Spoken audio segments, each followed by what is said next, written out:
There is a huge difference, huge, between a movie and a film. Big difference between a movie and a film. And I saw yesterday a film, a film by Christopher Nolan called Oppenheimer. The title of this stream is Nolan versus Nolan because Nolan is only competing with Nolan on this film. Nolan is in a class of his own as a filmmaker.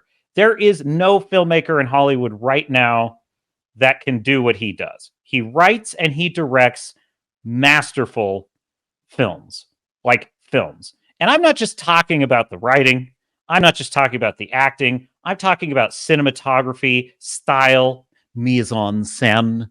He is not competing with James Mangold and The Dial of Destiny. He's not competing with Jeff Loveness. He's not competing with Patty Jenkins, Wonder Woman. He's not competing with any of those people. Nolan makes a film, it's excellent. If it's his worst film ever, it's excellent.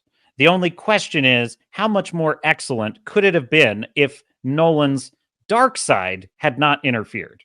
Captain's Log, previously on the Captain's Cast live stream, live every Thursday and Sunday with me, Captain Garrett. And so there will be no spoilers at all. My thoughts on this film are as complex as the film itself. Yet it was described as the most important film of our century, and I would say it should have been. It should have been.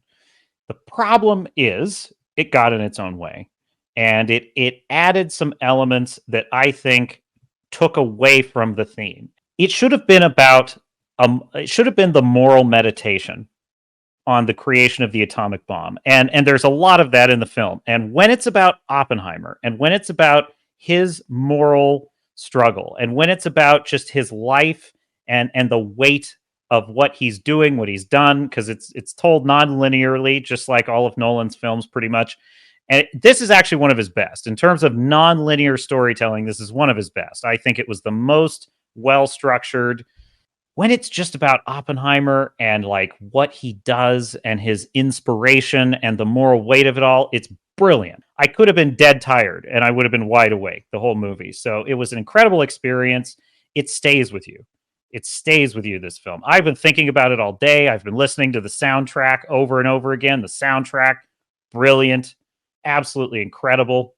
When it is a meditation on nuclear weapons, you know, what should science do? What should science not do? Is science the reason that we get these weapons of mass destruction, or is it politics? Is it who we are? Is it the way that we make decisions? What is the cost of victory?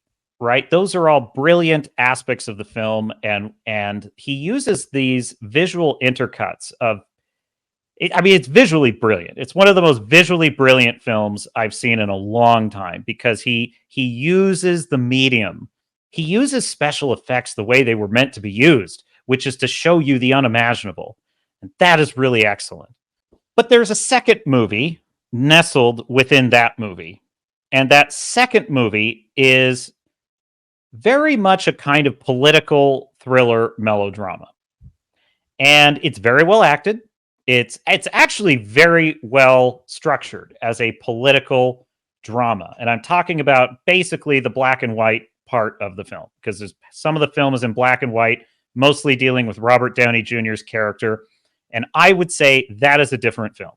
It's related. It all ties together, but it creates more of a political thriller gamesmanship kind of thing. And it's good. It's well written. It's well done. Robert Downey Jr. is fantastic. The problem is the greater thematic purpose that this film had behind it is diminished, I think, when you turn it into a thriller. Because I feel like what Nolan can't decide with this film is, does he want this to be a political intrigue drama, sort of like The Post or Frost Nixon? Or does he want this to be the gripping moral reflection on the human soul that is something like All Is Quiet on the Western Front, or Dr. Zhivago, or another great epic that is about who are we? meaning humans.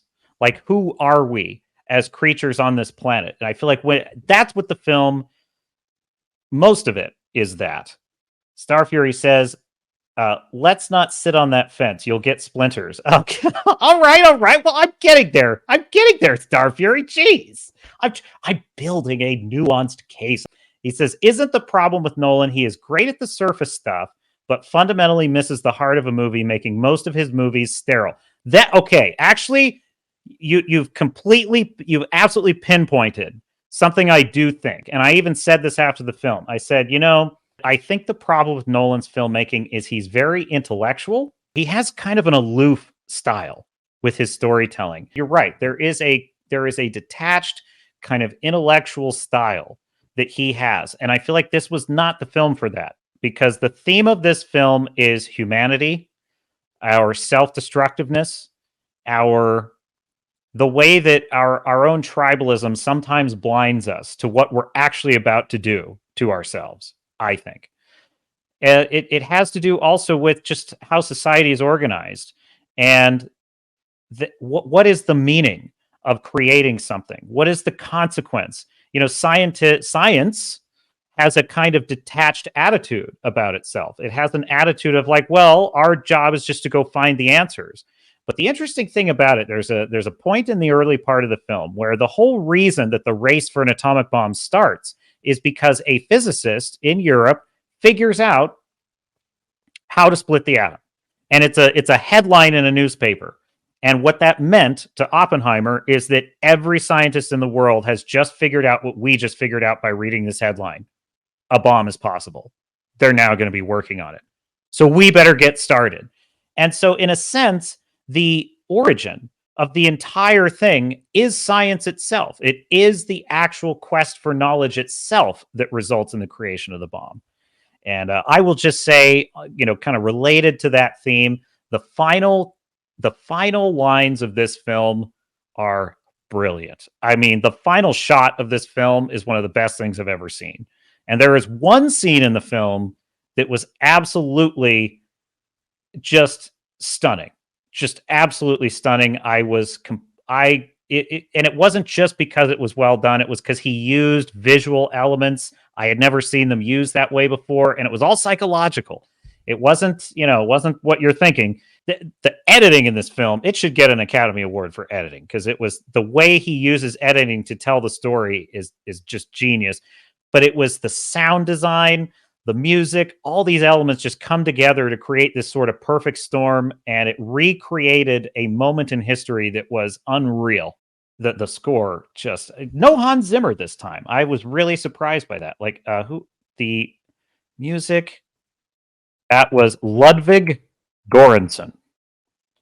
Ludwig Göransson is the composer on this film, and wow, it's brilliant. Definitely one of my critiques of this film is there's a couple of scenes where I feel that they portray the debate over where, how, and whether to drop the bomb as being sort of glib and flippant. I'll just give you one example. They're debating whether to drop the bomb, whether to warn the Japanese. This is a real debate that did happen. And one of the things they were talking about is, what is the list of cities we're going to consider using this on? And one of the president's cabinet, basically is saying, well, I requested that Kyoto be removed from the list because it has great significance to the Japanese people. And then he kind of laughingly says, and my wife and I honeymooned there. And they all just kind of, and I heard someone in the audience just go, oh, they were so angry by that. They were so angry. And it pissed me off. It pissed me off because I was like, that gave the audience the impression that all of the great minds of the United States were literally just crowing with glee as they planned this. That like all of the, we were just so excited. And that could not be farther from the truth. There definitely were the cowboys, but there were plenty of people in Truman's cabinet that were advocating for like a warning shot or a non-populated area. But the way the film portrays it, it's like it was nothing to him. It's like, oh, I kind of like that city, so we'll let that one slide. Another interesting thing I think about this film is it, like all of Nolan's films, I think it is a political Rorschach inkblot test. I think if you go into this film as a liberal, you are going to see it as a biting critique on militarism, the rise of fascism. You're going to see it as a critique on, you know, right wing fears and paranoias about socialism and communism. But if you're a right wing person, I think you're going to go into this and see it as a critique on the deep state. You're going to see it as a critique. I mean, it certainly is. You're going to see it as a critique on, well, frankly, endless wars and different things like that. So you're going to see it as there's something there for both sides. And you know something? I quite like that. I quite like and respect Nolan as a filmmaker for that. I give this film 9 bars out of 10 bars on the epaulets. And that is to say, it was exceptional. It was moving. I loved it. I would say it was 70% of an absolutely flawless film. And that left me stunned, that left me wanting to think about it. I actually want to see it again. It does not get 10, though. It does not get 10 because I would say there is a melodramatic political intrigue story that completely loses the plot. There's a lot to love about this film. I am really in awe of it. And I will say that my disappointment with it is that it could have been one of the greatest films ever made. And for some reason, I just think Nolan got lost in this political thriller. You know, it really did remind me of like Frost Nixon. But we're talking about, you know, all of humanity. I mean, this is a film that was almost on a scale of Interstellar. You know, it's like Interstellar is an exploration of time and space. And what does that actually mean? Right? This was a film that almost was that level of an exploration of who are we as creatures? What are we going to actually do with the power to destroy ourselves? We as a species need to think about this. I think when it just sticks to the subject of Oppenheimer, the project, and the for you know, pun intended, fallout, when it sticks to those 3 things, it is one of the greatest films I've ever seen. Captain salutes Oppenheimer, and I am recommending it. Please go see it. It's a great film. It is worth your time. It is worth seeing in the theater, and not even for the reasons you would expect. Everyone wants to see the nuclear bomb. Surprisingly, I thought the whole film. There are visuals in this film that kind of articulate other things, such as like, you know, what are molecules like at the molecular level? There's just things in this film that he illustrates with the visual medium of cinema that's absolutely gripping to watch. I loved it. That was my favorite part of it. The things I wasn't looking for were the things I was the most pleased with.